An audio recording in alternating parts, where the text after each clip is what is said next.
The Jomon period is the key to understanding the world's ancient civilizations. The clay figures with the sunshades aren't aliens. Chapter 15: The Ancient Culture of the Balkans and the Jomon Culture. Do you know what this is? It looks like Taro Okamoto's Tower of the Sun, which you like so much. Was it made by Taro Okamoto? Nope. This was made in the late Jomon period, somewhere between 4,000 and 3,000 years ago. It is one of the cylindrical clay figures made in the Kanto region, which was found in the Inariyama shell mounds in Yokohama. Taro Okamoto was a fan of the Jomon period, so he may have been inspired by this to make the Tower of the Sun.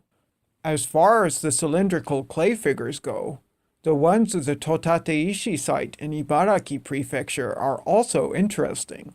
They look a little vulgar to me. What about this one? It looks more like a stone figure than a clay figure, but it does look like a cylindrical clay figure.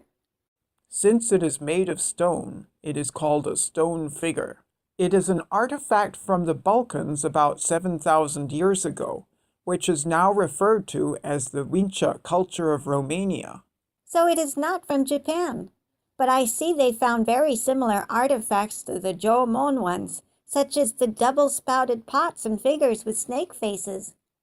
There are many other similar items. In the Dimini pottery of Greece, you can see the letter S patterns and spirals also used in Jomon pottery, clay figures, and rock figures. Also, as to the stamp seal-shaped earthenware, it looks exactly the same to me.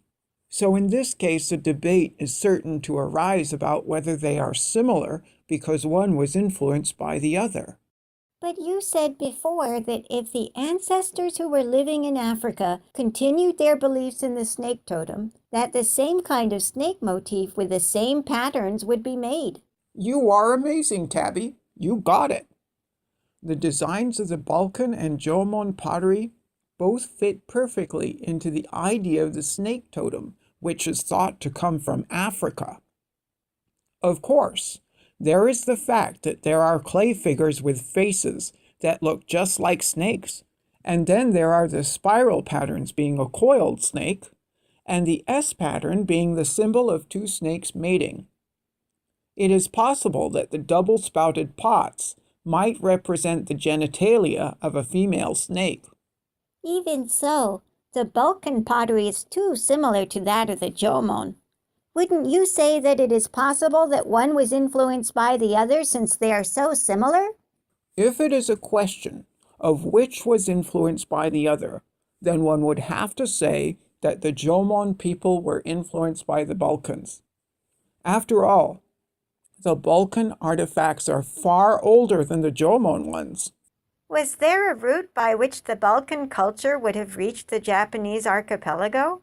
There have been fossilized gourds discovered from the early Jomon period in the shell mounds of Torihama, Fukui Prefecture. The early Jomon period was from 10,000 to 6,000 years ago. Gourds originated in Western Africa and were spread all over the world by the people who left Africa about 70,000 years ago. The route to the Japanese archipelago from Western Africa is near the Balkans. So I would think that the Balkan culture influenced the Jomon culture, right? Even if the geography satisfies that theory, the periods are very far apart. The Balkan cylindrical figures are 3,000 or 4,000 years older, and the stamp-shaped clay artifacts are 5,000 years older. That is too much of a time difference, isn't it?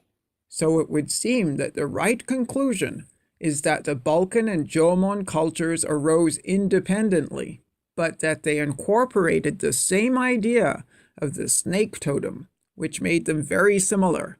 What I would like to say here is that you can get more information about the ideas behind the production of the Jomon artifacts than you can from the Balkan ones. The Jomon culture lasted for over 10,000 years and made many different shapes describing their beliefs in the snake totem. It is the only culture of its kind on this earth. All the other cultures were shorter lived than the Jomon culture, and they left fewer artifacts. The amount of Jomon artifacts are copious, and they are shaped with precision. That's why I think if you use the results of having examined the Jomon culture, you may be able to understand something about the Balkan pottery, clay figures, and stone figures.